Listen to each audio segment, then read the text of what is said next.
Bismillahirrahmanirrahim. Assalamualaikum warahmatullahi wabarakatuh.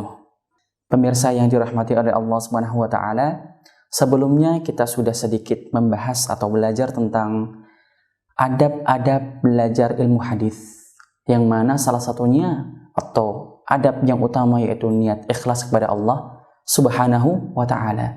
Bahwa kita belajar ilmu hadis atau sebetulnya untuk ilmu-ilmu yang lain selain ilmu hadis, yaitu harus ikhlas mencari niat ridha Allah Subhanahu wa taala dan tanpa ada niatan-niatan lain selain itu.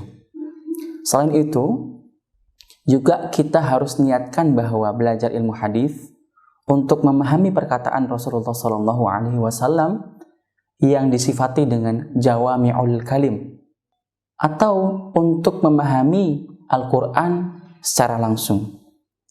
Dan pastinya kata-kata secara langsung bukan berarti setelah kita membaca hadis kita dapat memahami Al-Quran.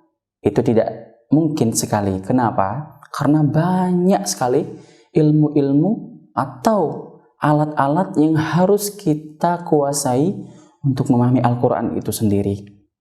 Karena kalamullah azim, perkataan Allah sangat besar, banyak maknanya.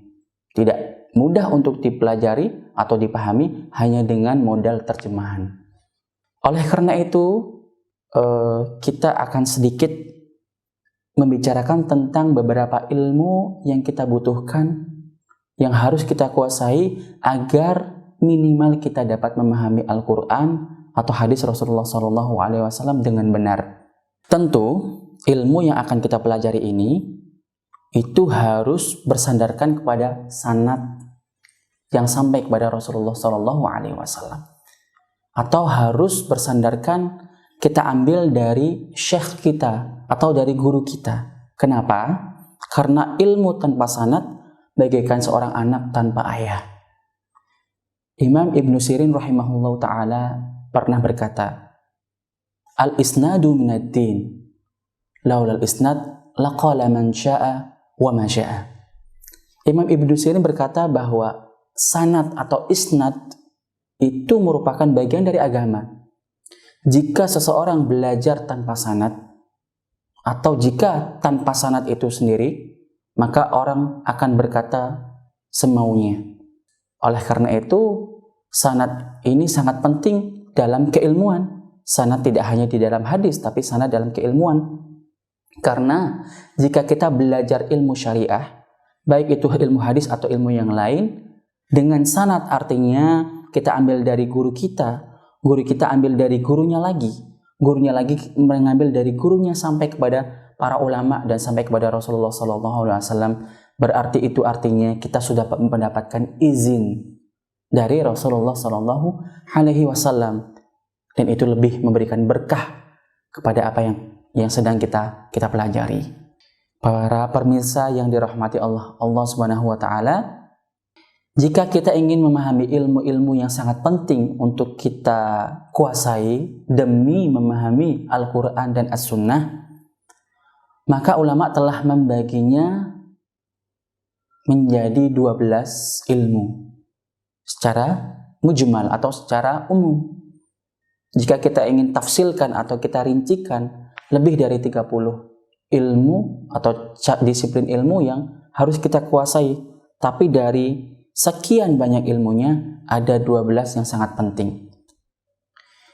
Jika seorang talibul ilmi atau seorang pelajar datang ke Al-Azhar, baik itu secara jami'atan, secara lembaga universitas, atau jami'an, atau yang sering kita sebut Masjid Al-Azhar, maka seakan-akan Al-Azhar Asy-Syarif akan berkata kepada kita, ya bni, wahai anakku, kamu jauh-jauh datang ke sini untuk belajar, maka akan saya ajarkan kepadamu 12 ilmu ini agar kamu bisa memahami bahasa Arab, memahami hadis-hadis Rasulullah SAW, memahami Al-Quran, kalamullah al-muta'abbad bitilawatihi.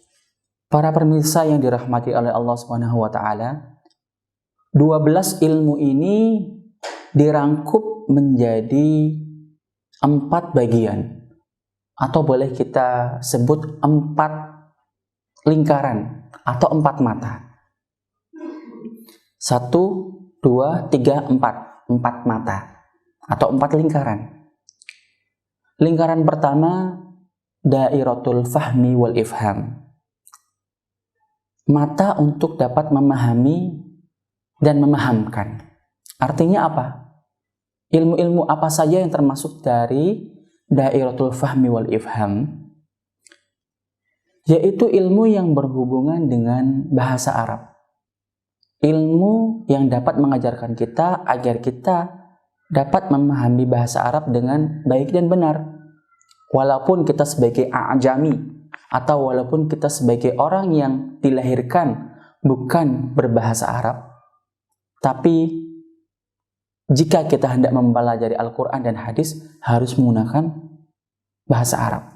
Jadi dairatul yang pertama yaitu dairatul fahmi wal ifham. Apa saja ilmunya atau apa saja ilmu Arabiyah ini? Yang pertama, ilmu nahwi atau ilmu nahwu yang sudah sering kita dengar.